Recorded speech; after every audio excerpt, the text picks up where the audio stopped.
Captain, enemy ships decloaking off of port bow. They're charging weapons. Shields up. Red alert. They're firing!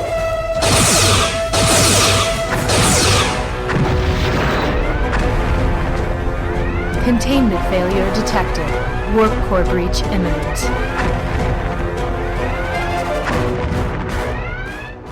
Welcome to Warp Core Breach, episode 13. On this episode, David flies solo. Griffin gets bit by a scorpion. Natasha extols the virtues of bioships and meganometric guided charges. The faction report continues discussing Klingons. Steven continues recruiting people to move to Florida. And we all join in on the ongoing debate. Boosters, good or bad? Warning.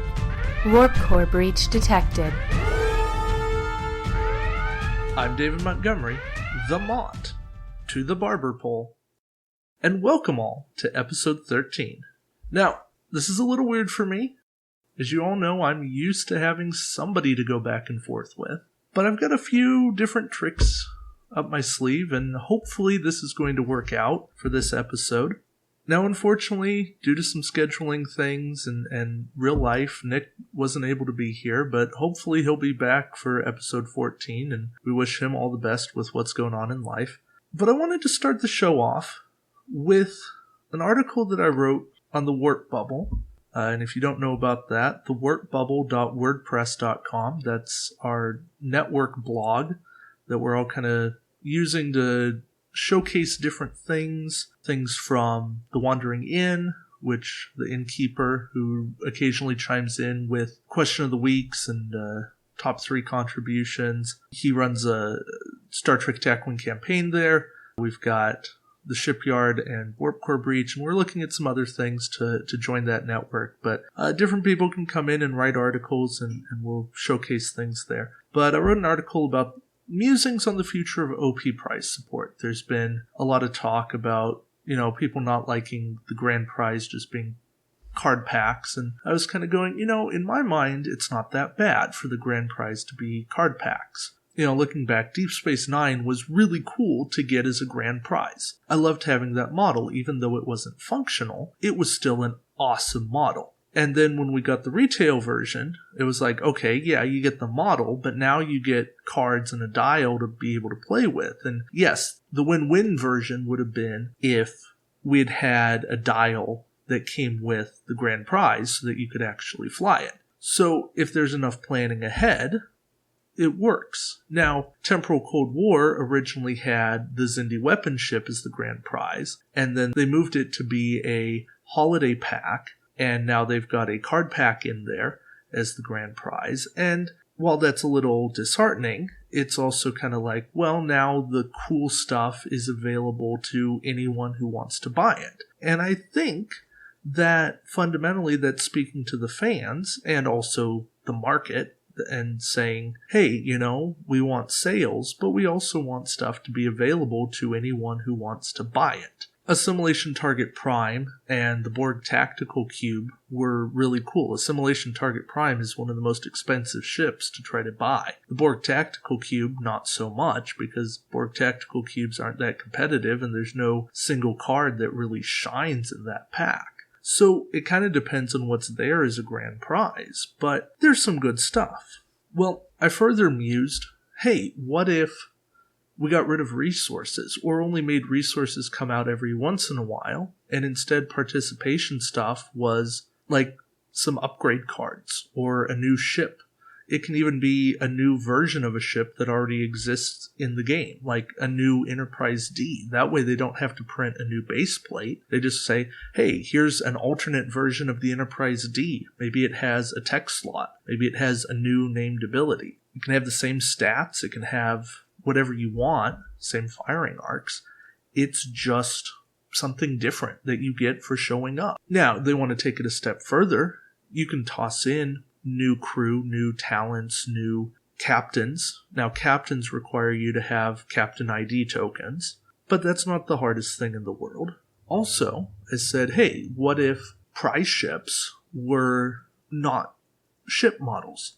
What if you didn't get a ship model there? And yeah, that would be a bummer, but it would also drive the price down, and now you could have more than 3. You could have like 5 in there, or 6, or however many they want to fit. And yeah, that takes away from some of the competition, but it also encourages more people to show up, because maybe you're not one of the top players, but now you're going to get something for just being fun and having something interesting when you go to a tournament. I think that might be an interesting way to go. Now, I don't know, right?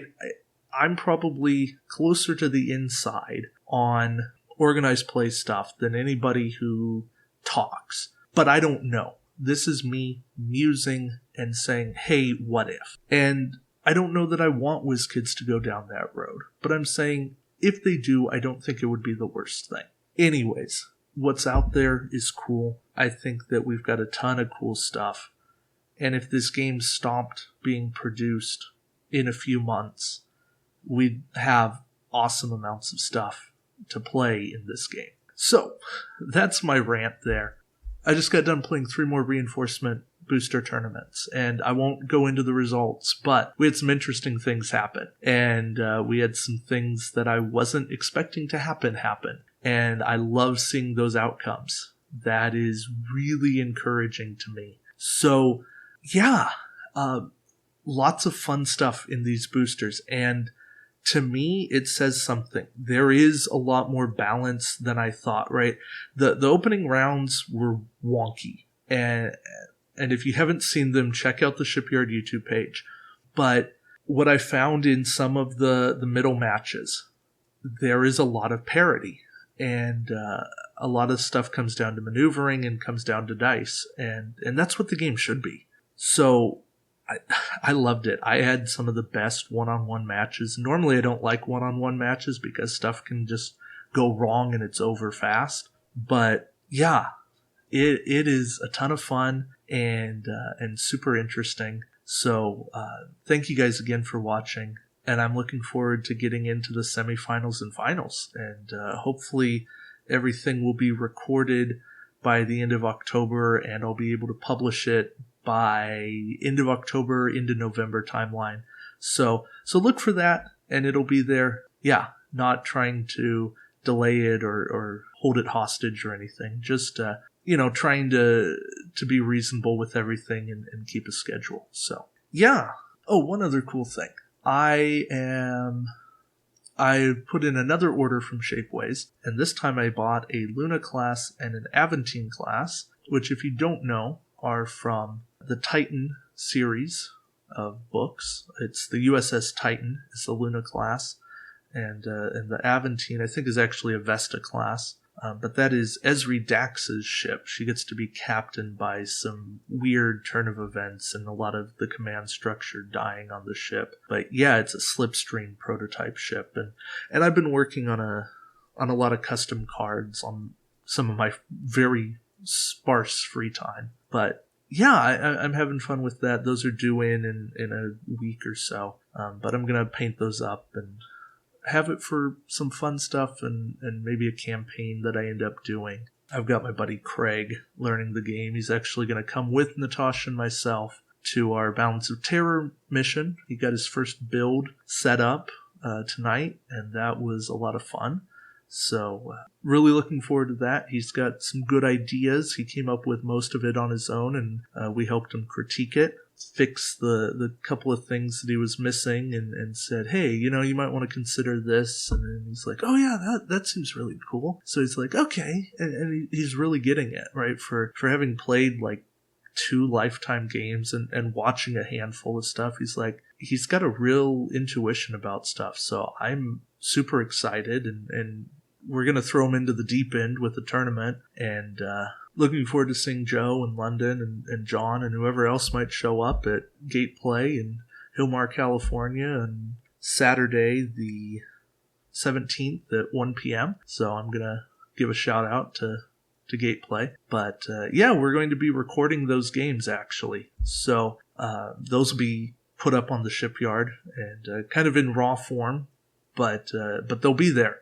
And I think one thing that Star Trek Attack Wing's been missing is footage of gameplay and just being able to see what's out there. So hopefully I can be the start of that, and more people can record some games and get stuff up there, and we'll have good and bad and indifferent. But, the more we have, the more choices you guys have, and that's great.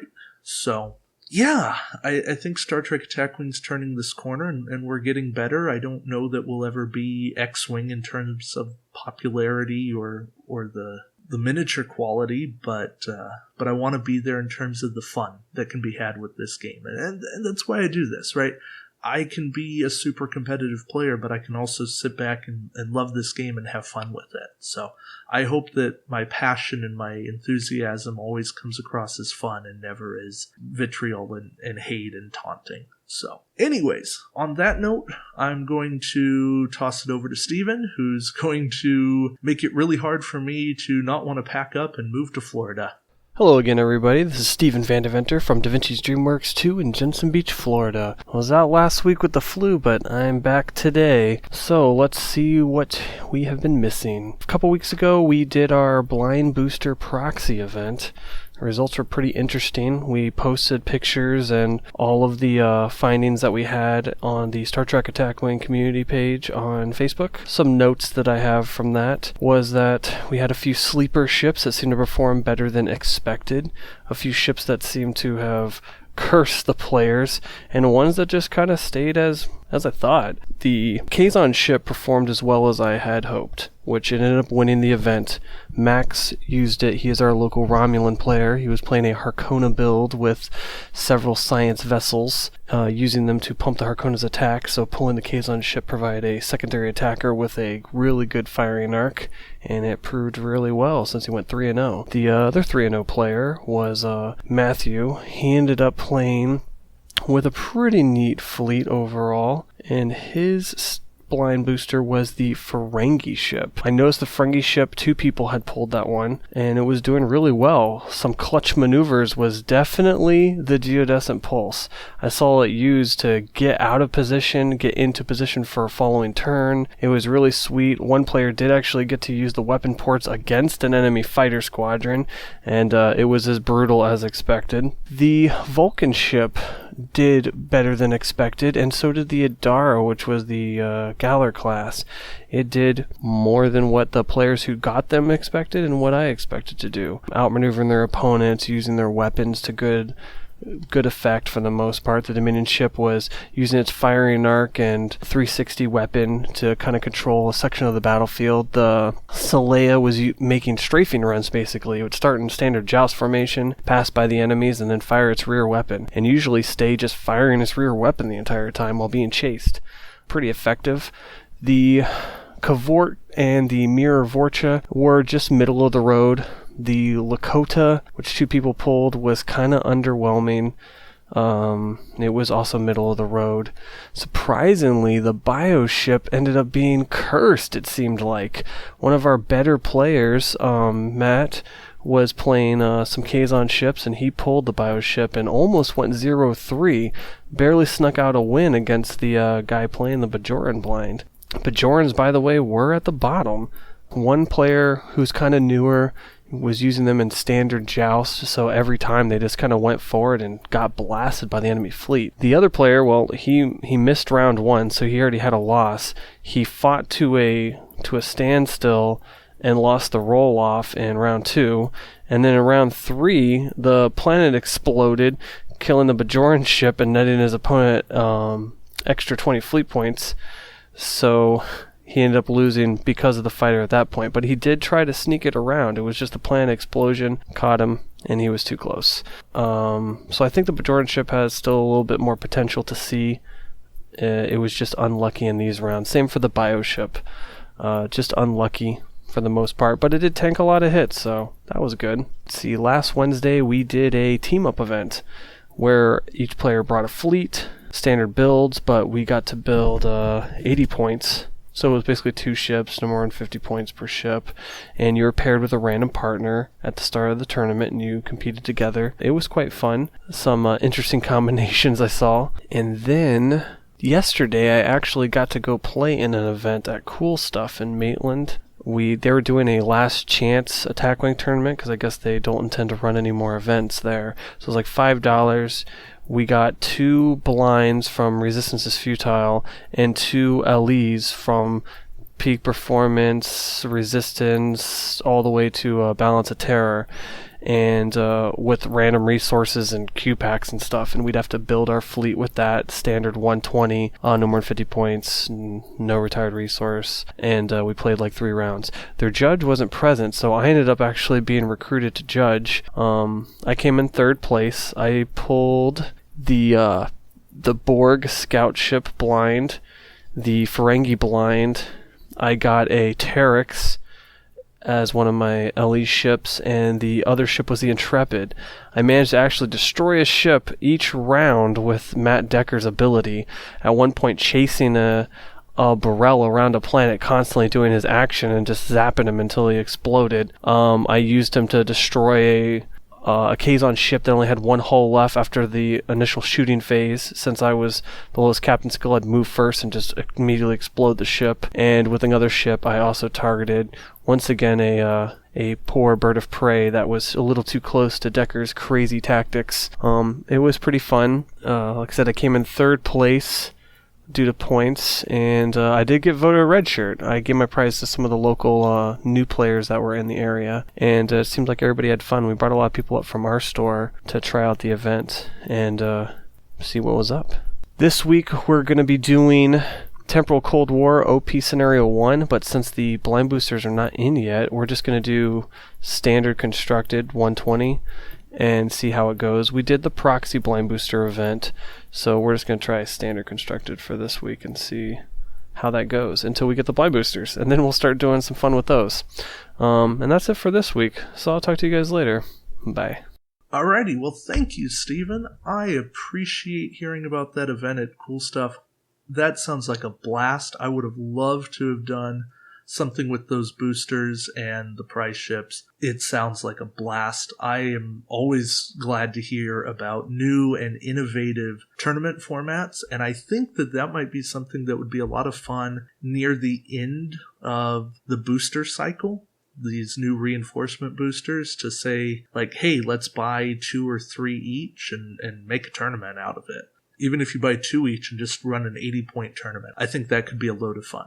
So that's a lot of good stuff. And yeah, now it's off to Griffin, who's going to tell us all about the Scorpion mission, which I've actually played, so I'm going to chime in with my thoughts on it afterwards. Hi, this is Dave Griffin. Today we'll be talking about the Scorpion mission that came with Bioship Alpha. It replicates the Voyager episode by the same name.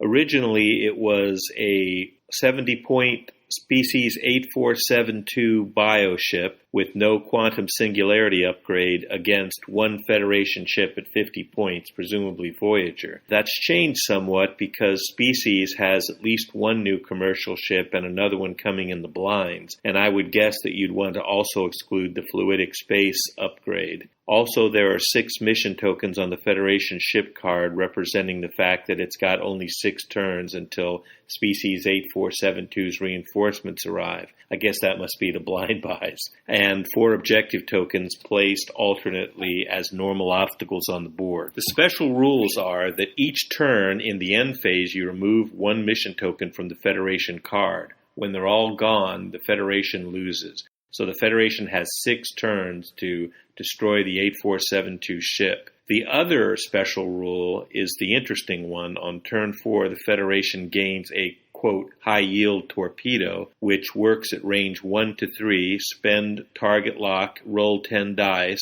range 1 hits both ships. So really it's a range 2 to 3 unless you're crazy. So it's effectively the super torpedo from Voyager, except that you don't have to actually buy it, and it only works from turn 4 onward.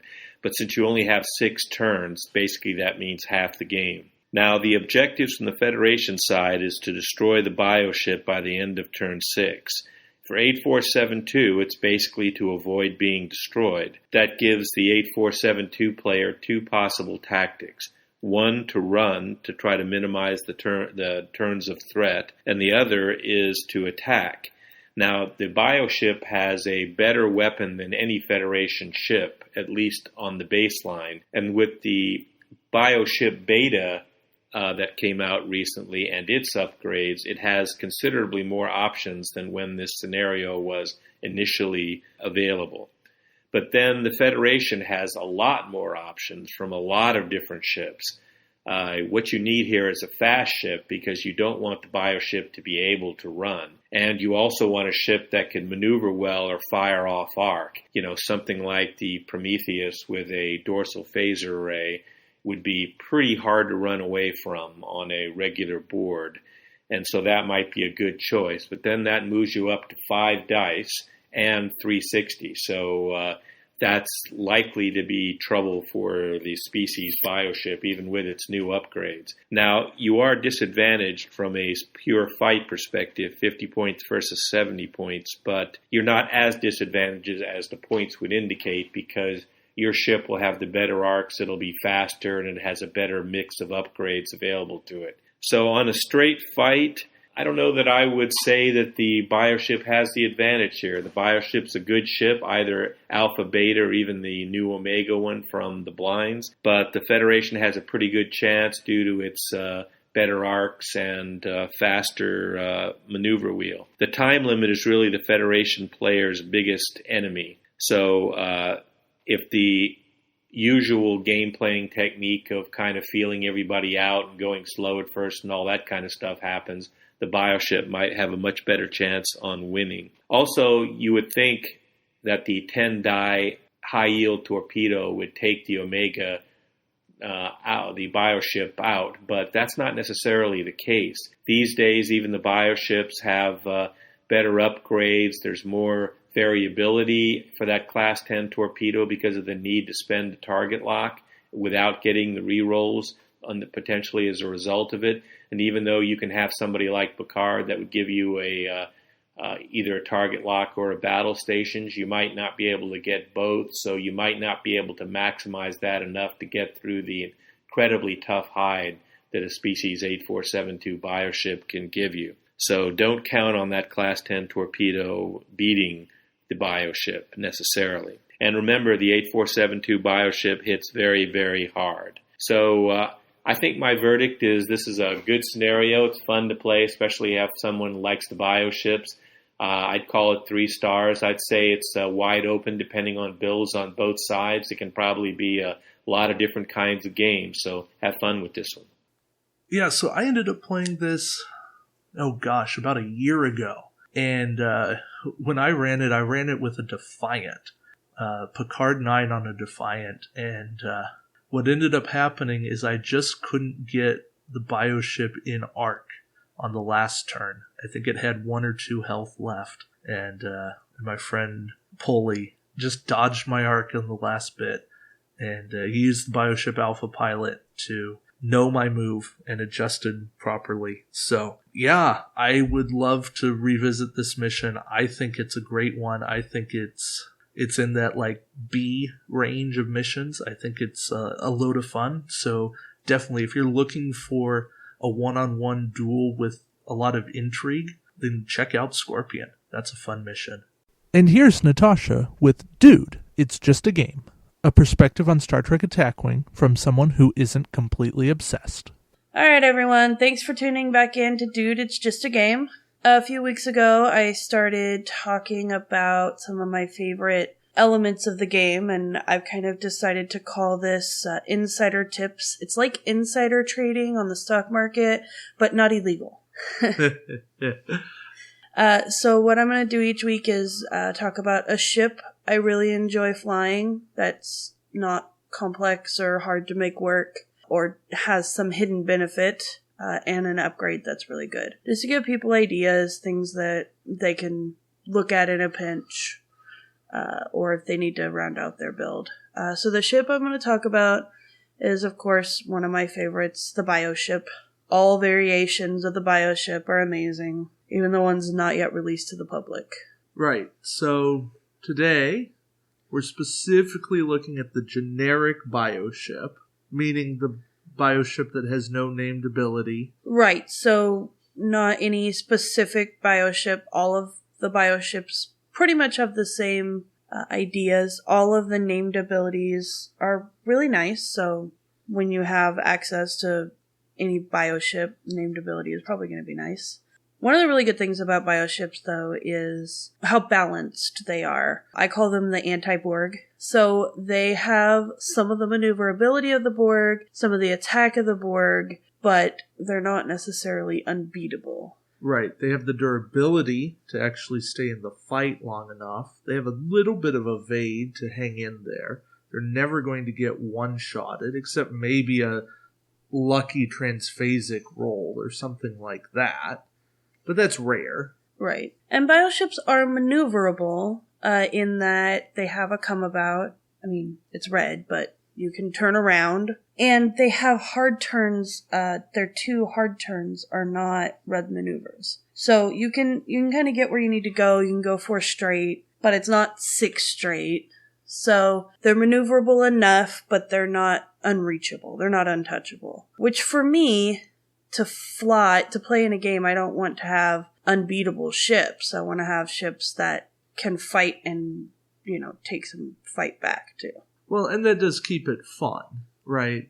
Because we're in this segment because it is just a game and we're looking to have fun.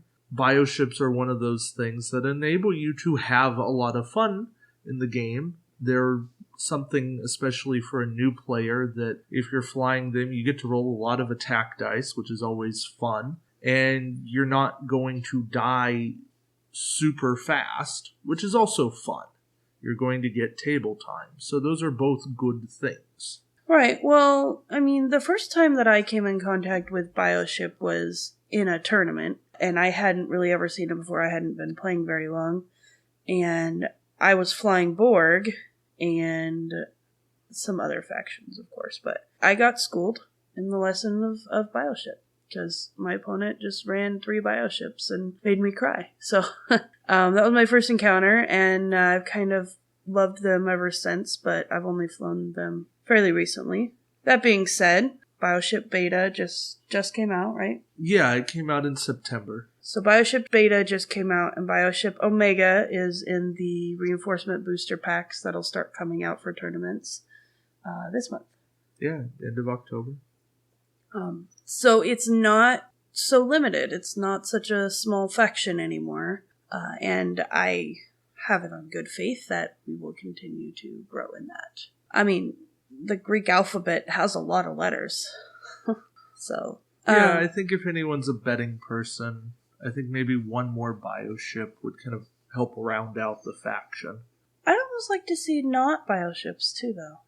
I mean, I know Bioships is kind of all we saw, but I kind of like to see some different things. Well, there was an episode of Voyager that had a different support ship because there were characters that had done like a Starfleet headquarters simulation, and they had some different transport vessels and stuff like that. So they might be able to pull something from that episode and make a ship happen. That would be a lot of fun. I enjoy Species a lot, and I feel like I could play with it. The upgrades are pretty cool. But today I'm not going to talk about a Bioship upgrade. So today we're going to talk about magnetometric guided charges. Apparently I say that incorrectly, but you guys all know what I'm talking about. We're just going to call them MGCs for short. I'm not going to do that. I'm going to say it wrong, and people can get over it. So anyway, magnetometric guided charges are a Borg upgrade, and they can only be flown on Borg, which is kind of a bummer. But if you're flying Borg, this is one you want to look at. It's a little complex sounding when you read the cards, so I'm not sure that people are flying it. I've never flown it, but I've now faced it 3 times. And cried every time, thanks to the man to my right. Yeah, I'm sorry about that. So, they are much, much more lethal than they sound. So what it is, you get 3 attack dice at range 1 to 3. The thing is that you do not roll defense against them. Yeah, so cloaked ships cry. And I think that's been the thing with most of your crying. I think one time you took an all Klingon Burrell fleet, and my guided charges just wiped the floor with that fleet. Right. So you can't defend against them. So right. So cloaks don't work. But the other thing is it lets you change a battle station into a crit. So going directly to crit when you have 3 attack dice and no defense, it can be pretty nasty. Even on a not cloak ship, even on a ship with shields, it can eat through that pretty quick. And if you get like direct hit or stunned helmsman or one of those nastier crits, it can really affect the game. So it is Borg only, but if you're flying Borg, you want to highly consider having magnetometric guided charges on that ship. It is a 5-point cost, but it's well worth the 5 points. Yeah, it's one of those you want to work in. I love it on Scout Cubes. I also love it with Picard 8 because you can roll 1 less attack die, guarantee yourself a crit, and you might even get 2 crits through, and that's really going to wreck someone's day. Dude, it's just a game. That's way too... See, this is what I have to put up with, folks. Yeah, so he likes to combo things like that. I'm just telling you about a really neat upgrade that you should highly consider when you're looking at Borg. But definitely on the Scout Cubes, like David was saying, because the Scout Cubes are kind of the baby version of Borg. They're less lethal, but if you throw some guided charges on there, some fun upgrades, it'll be good. I should talk about Scout Cubes sometime. But anyway. Well, and they're only throwing 3 dice normally, so all this does is give you back range 3. Right, which, as we all know with Borg, is always a good thing. Yeah, always a scary thing. But yeah, so guided charges, bioships. If you can figure out how to make a bioship a Borg ship, you can put guided charges on a bioship and then, just leave the game there. It's cool. Boy, that would make for a really interesting resource. Turn a ship of one faction into a different faction. Yeah, but then I would just turn everything into Bajoran. Not really. Just kidding. Okay, so yeah, today we talked about the bioship. You should run it a lot. And magnetometric guided charges. Borg only, but a really excellent Borg upgrade. And we will definitely continue to look at ships and upgrades every week. If you have any suggestions or questions or anything like that, feel free to message the page and I will personally answer them. David won't, because he'll just give you the strategic answer. I'll give you the real stuff. Sure. All right, guys, so we'll see you next time. Until then, thanks for listening, and remember, dude, it's just a game. All right, thanks, Natasha, and other version of me. Always fun to get the dialogue and the back and forth there. So next up, we have the Faction Report, continuing Klingons. Good evening, and welcome to the Faction Report. The segment that brings you the inside scoop on all the factions. We'll show you how they really work, expose their weaknesses, find innovative combinations, and help you make them work better. And now here's your host, the man who is not Picard, David Walton. Hi everyone, this week we're going back to Kronos and we're talking a little bit about the Klingons. So, last time I spoke to you about how you do a 3-ship starter build with good quality, both target lock and battle stations. This week I thought I'd talk a little bit more about another thing that you can do with Klingons, which I don't think any other faction allows you to do, and that is the swarm build. Now, I really like the idea of swarms, particularly bird of prey swarms, Borels flying around, doing their damage, and what I'm going to suggest to you this week is not necessarily a Borel swarm build. It's kind of a semi-swarm because it relies on a Negvar ship as well.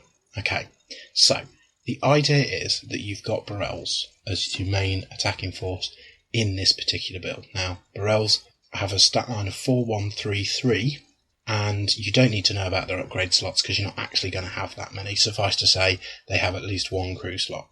The first Borel you take, you put Martok 9 from the Ch'tang on it.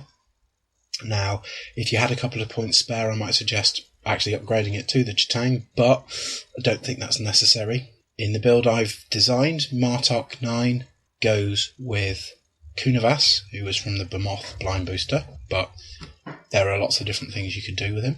Now, the reason Martok's in the fleet is because Martok gives you every friendly Klingon ship within range 1 an extra attack dice and the ability to re-roll one of those attack dice. So this is going to require some precision flying in order for you to get the most out of that, but hopefully every other ship in your fleet is going to be within range 1 of Martok. The next thing you do is you have another Burrell, and that Burrell has Gowron on board. Gowron similarly has an action, range 1 to 2 in this case, and a friendly Klingon ship receives +1 attack dice from Gowron's action. So with Gowron and Martok together, other ships in your fleet are getting 2 bonus dice. Martok's ship is getting 1 bonus dice, and Gowron's ship is getting 1 bonus dice from their other half, respectively, because, Gowron and Martok are a bit of a couple on Deep Space Nine. Your third Burrell, now, it doesn't really matter what captain you put on it. People have suggested Nudak as a good one, which I agree with, or Worf as a good one, again, which I agree with. But in this case, I've taken Katemok, because Katemok reduces the cost of upgrades by 1. He's skill 5. You then put the independent fleet captain Klingon on it, and defense condition 1, and then Drex. So, first turn of the game, when everyone's in firing position, you use defense condition 1 as your action. In subsequent turns, you use Drex. Pretty good way of doing it. He's also captain skill 6 with the fleet captain, meaning that he's moving at the same time as Martok, and our next captain, which is Core 6. Now, Core 6 is not flying a Burrell. Core 6 instead is flying the Negvar. And on his ship with him, in the 2 crew slots that he has, is Alexander and Bukar.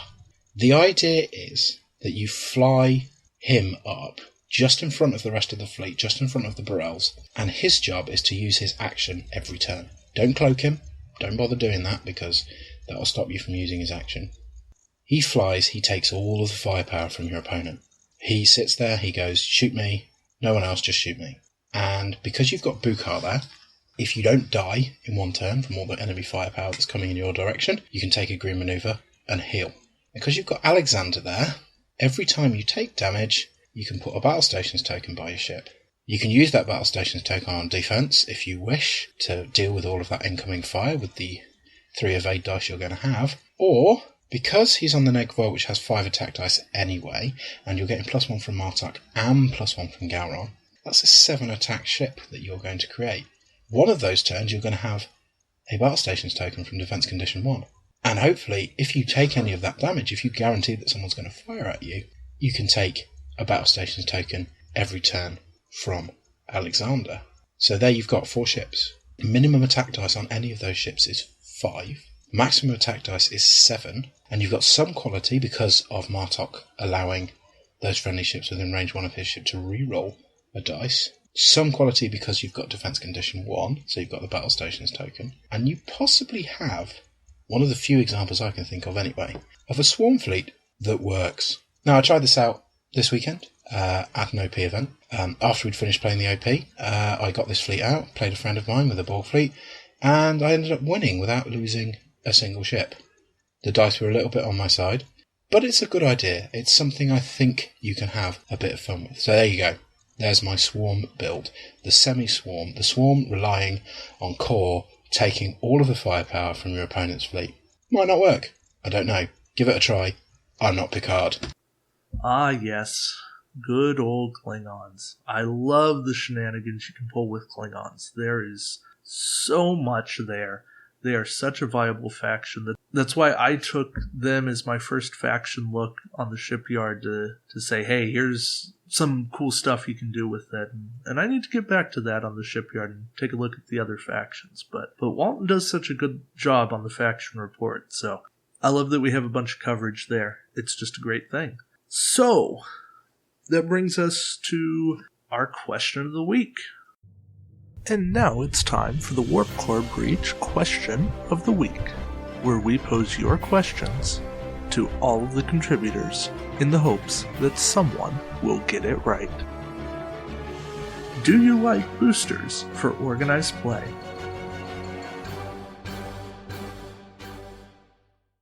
So, of course, I'm biased here, right? I'm the preview guy, meaning I'm naturally inclined to like boosters. And I throw that out just to say that, hey, yeah, I do have bias here. But here's the thing. I really do enjoy the random element that they bring. If we had a way to make it so that boosters were cheaper and part of the tournament structure, and that they were totally balanced, then I would be in favor of boosters all the time. Now, a $15 entry per person makes it a bit rough. That can get very expensive very quickly, especially when it's in addition to retail purchases. What I think could get interesting is if they figured out a way to make it so you bought a random retail ship and had to include that in your build. And a store could certainly do that. And that helps move product, and it helps create some variability. However, a lot of retail ships aren't built for that. And what do you do if somebody gets a Borg tactical cube versus a Romulan science vessel? Well, that's where you start controlling what retail ships go into the pool that you can build from. But I'm getting off topic here. So, for me, the boosters, I like them. I like them more often than not. I think that you want to strategically pick and choose where you use them. I don't think that they have to be used all the time. I love what they bring to the game in terms of not knowing what you have, needing to adapt to them, learning how to fly different ships, bringing unexpected surprises into the game, like the Relara Sankur, and sometimes being able to turn a list that wouldn't have been all that good into a great list, and sometimes taking a list that was going to dominate the game and take it and it makes it not perfect. So, while not a perfect setup, blind boosters, reinforcement boosters, whatever you want to call them, they are an interesting aspect of the game. And anytime you have interesting, I think that players win. And that is what I'm concerned about, is what makes the game fun, what keeps it interesting, what keeps people coming back. And I think that boosters do that. They change it up, and I love that. So, enough about me. Let's get to our contributors, and then I'll be back. All right, this is Goat. This is Brian. This is RJ. And we're from Red Maneuvers, and blind boosters. Right. Love or hate? Yeah, this is that wonderful debate from the collector standpoint, which I am. Mm-hmm. I need blind boosters. Yeah, you want all the blind boosters. I want them all. Because I buy them all. People that don't want them, I buy them off them. If they get a double, I buy them off them. You know, everybody's making money. We're still trading off the last wave. Yes, we are. Yeah. We actually just finished. We did a trade for a Saber. A Saber, and then we did a banana boat trade here just a little bit ago. Trade or giveaway. But yeah. So yeah, what do you got? For me, it kind of depends on what the OP is. If it's a lengthy one, then I'm for boosters. If it's a short one where it's only like, say, 3, then I don't care so much for them. Because I want there to be enough OPs in it. You're right. To be able to, for everybody to have the potential to get each one. I have an issue with time. I do spend a lot of extra money when it comes to if there's 5 boosters and it's only a 3-month. Well, I mean, I really hate going on eBay for something. I know. I'm right there with you. I'd rather just buy it from someone in the store. That way I know they're going to walk over to the shelf. You know, well, we're going to trade. It becomes a third-party retail. You know, if I end up with 2 of the same thing and you end up with 2 of the same thing and we need to just switch them out, we just switch them out. There's no real price consideration at the table. It's here you go, have a nice day. Yeah. Well, it's the same thing. The other thing is that you kind of detracts from the booster part is it does have, make the cost of the OP higher. Yes, it does. Which it has to. And it's understandable. Because you're buying a ship along with your entry fee. And you're going to be the guy who doesn't like them. I don't like them from a player perspective because they will throws a big wrench into your build. Basically, you're building a 90-point list of whatever, and then you're adding this other ship that doesn't really synergize unless you're lucky enough to get the one that kind of does. Now, see, that's why I do like it. Okay. Because it does mess with the person's strategy. It makes them think on the fly. Exactly. And you don't like my builds. And and the other part about it is, but from an overall point of view, though, I think it adds a giant stimulus to the organized play scene where you have an influx of a whole bunch of new ships that could potentially change a lot of people's builds once they obtain them. I will say that money from a collector standpoint overall, and I love collecting these ships, that when the blind booster months are here, I would like them to cut back on the releasing 3 a month. Because it's too much at a certain point. For some people, it is. Yes, I'm not saying I don't buy them because I still buy them. Yeah. I get behind on sorting. Oh God, I'm still behind on sorting. Yeah, like the month 1 Borg, there was literally a month when we had 8 ships come out. Right. I had 3 for the month and then 5 from the boosters. So that's and just then a lot also, of I think sorting. you had the 2 giant ships come out at the same time. Yes, yeah, it's a little much for people to handle sometimes. Yeah, financially. Oh, I don't care about that. I do. I truly care about. Yeah, some people do. I have to sleeve them, and I got to binder them, and I got to sort them, and then I got to. So it's not a question of financial; it's a question of how much actual work you got to put in making them pretty. Yeah. But yeah, everybody have a good one. Have a good one. Hi everyone. Blind boosters, I know it can be a contentious issue, but I love them. I'm not even sitting on the fence, not saying I like them a bit, I absolutely love them. I like the challenge of putting together a 40-point ship or a 30-point ship with just the contents of a particular pack. I like the challenge of having a ship that doesn't necessarily fit in with the rest of your ship, your fleet to fly with. I like getting free stuff. I know I pay for it in the admission fee anyway, but I'd rather pay for it as part of an admission fee than have to pay secondary market prices on eBay. I love the blind boosters. I'd like to have blind boosters for everyone. That is every OP event. I'd like an opportunity to play in as many OP events as possible so I can get multiple blind boosters. I managed to get 3 of the Vulcan blind boosters, and I got duplicates of the Kazon blind booster from Resistance is Futile. Because I like them, and I like the game, I like blind boosters, I like the game to grow, and that's why I'll always be in favour of them. But I'm not Picard, so what do I know?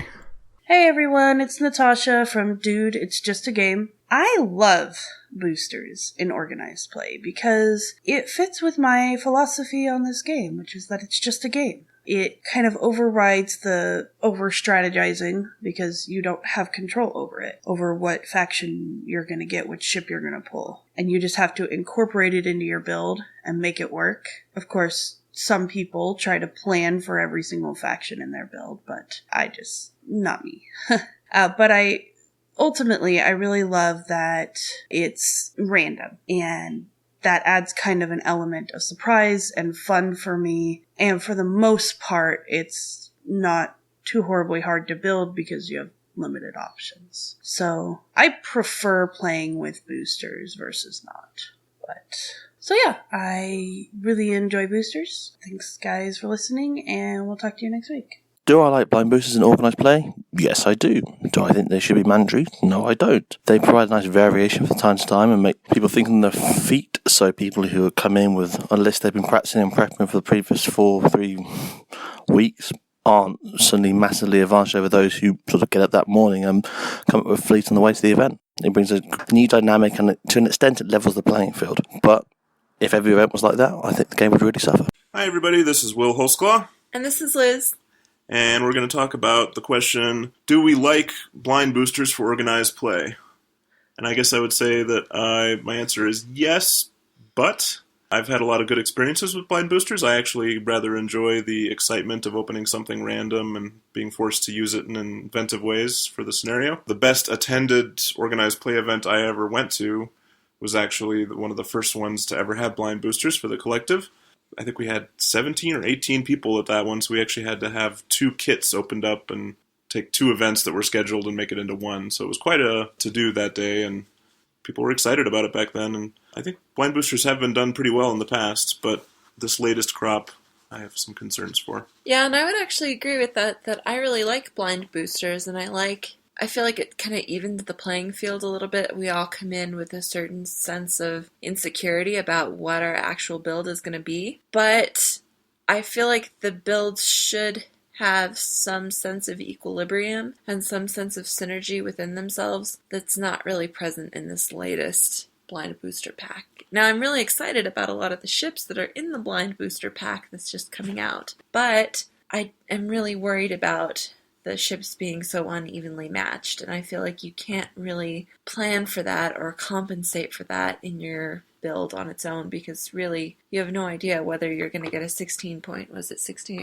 ship or 18, like a 20, 30 point ship. Yeah, 38 points up to down to 16 in this latest one. So yeah, there's a lot of variance there, and the balance between the ships is a concern, but also sometimes having cards that don't really seem to do anything significantly inside a pack, like Tuvok on the Lakota, for instance. He provides a scan token that the Lakota doesn't really use for anything, and a lot of the other blind ships have abilities that negate that scan token, and it's only a one-time ability, so I think it'd be better if there was something that inside the blinds that actually made it work, and there's a little bit of that lacking, but it can be done really well. I really liked the Resistance's futile blinds. I thought they were pretty well balanced with each other. A couple of them were maybe slightly more desirable, like the Kazon or the Mirror Universe, the Prakesh, but generally they were really cool, matched up against each other. Yeah, and I would love to throw in that I really enjoyed playing the Kazon, and we call it the banana boat. But in general, I think our conclusion would be that we are in favor of blind boosters, but with a few caveats. Yeah, we just want them to be balanced, and we're watching with great interest when David and Natasha are playing their tournament of all the blinds, and we've already seen some surprises there, so maybe our initial thoughts are not so well-founded. Yeah, and I think we'll see at our first OP with the blind boosters when we open up the packs and just play the tournament whether or not this is going to work, and if it doesn't, we might just mod the tournament rules. Yeah, I mean, whatever they are, I mean, these new blinds are really great ships, and they have some really great cards, so even if we don't use them as blinds per se, like, building a fleet out of them, it's still a great thing to have, and you can just have them as an entry fee, so you can always use them even if you don't treat them as like a random draw, you must fly this in your fleet of 90 points. There's ways to use them and just have great new expansions, and we love that in the game. Yeah, well, thank you for listening. Thank you. Hi, this is Dave Griffin. I don't like blind boosters for organized play, even though they do provide an element of the unexpected, and I think that's good, and even though it's an opportunity to get more ships, which I like. The problem is they increase the cost of the OPs, and when there are the occasional upgrades in the ship that are useful afterward, it means that some people are not going to be able to easily get them unless they pay exorbitant prices on eBay. So I think in general it would be better if either we were given the option to buy them and we could choose to do so, or whether they were just commercially available. Thanks. This is Steven Vandeventer from DaVinci's DreamWorks 2 in Jensen Beach, Florida. And do I think blind boosters are good for organized play? I do. Like I said earlier, I ended up playing in a sealed event, and it was actually really fun with all sealed products. I like the random element. Even though some of the ships are clearly underpowered against others, it's what you kind of do with the ship. What is the mission? What's the layout? Is there a planet and an objective?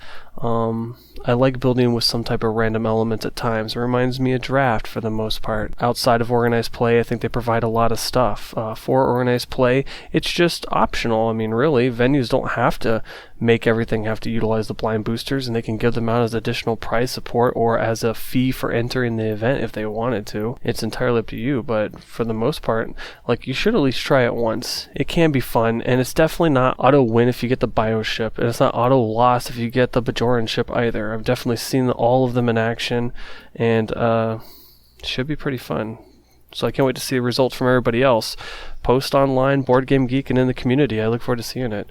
Night, guys. Hello, Warp Core Breach listeners. This is Bane of Borg, reporting for episode 13. Do I like blind boosters for organized play? My answer to this is a simple no. I don't like the blind boosters for a couple of reasons. One, I like building the best constructed type fleet that I can possibly build for an OP event. I want to take as much chance out of the game as I possibly can. Two, the boosters that we have now, the new boosters coming out may be different than what I'm about to say, but the boosters that we had were mostly weak ships and almost a waste of time. A lot of them could get one shot to death, and to me it just didn't add enough, variety or value to the play. With a few exceptions, maybe the Vulcan or the Borg Scout Cube or something like that, there really weren't ships worth keeping. So, no, I don't like blind boosters. I like to match my best fleet against your best fleet. And I know we have the dice as a chance. We can modify them. We have our upgrades. We have our captains. I want to take as much chance out of that game as I can. And having a blind booster just adds another element of chance I don't really care for. So that's my take on do I like blind boosters for organized play. That's a big no from Bane of Borg. Thank you for listening. Signing off. All right, guys. Thank you for sticking with us through a weird episode. Again, I apologize for it being unusual, but that's what happens with number 13 sometimes. No, I'm not a tricksodexophobic, but hey, I am a numbers guy, and number 13 always does weird stuff. Prime numbers do weird things. But I'm glad to have our contributors back en masse. That's highly encouraging. Again, if you want to contribute in any way, shape, or form, you want to be just a question of the week or top 3 contributor, you want to come in with a segment, you have something to say once a month, once a year, once every 5-10 episodes, let me know. Send me a message, send Warp Core Breach a message, send the Shipyard a message, whatever you want to do, just let me know. We'll work with you, we'll talk with you, we'll get you everything you need to know to be a successful contributor. We'd love to have you involved. We can always use more voices. Even if you completely disagree with everything we've said, as long as you're willing to present it in a pleasant form and not a argumentative form and causing people to get all upset. That's what we care about. Just be civil about it. And yeah, so again, thank you for sticking with us. Warp Core Breach in 10, 9, we'll 9, always try to do our best. 8, we'll always try to be better 7, next episode. 6, 5. So until next time. 4. This is Nick. 3. And this is David. 2. Ejecting the 1. core. Warp Core ejected. Warp Core Breach is produced by Nick Norris and David Montgomery, with additional content from our contributors. Our computer is voiced by Corinne Donnelly. Warp Core Breach is not endorsed, sponsored, or affiliated with CBS Studios Incorporated or the Star Trek franchise. All Star Trek trademarks and logos are owned by CBS Studios Incorporated. All sound files are used under Creative Commons 3.0 by attribution. For specifics, please visit our Facebook page by searching Warp Core Breach Podcast. If you want to contribute to the show, let us know on the Facebook page, or you can email us at warpcorebreachpodcast@gmail.com.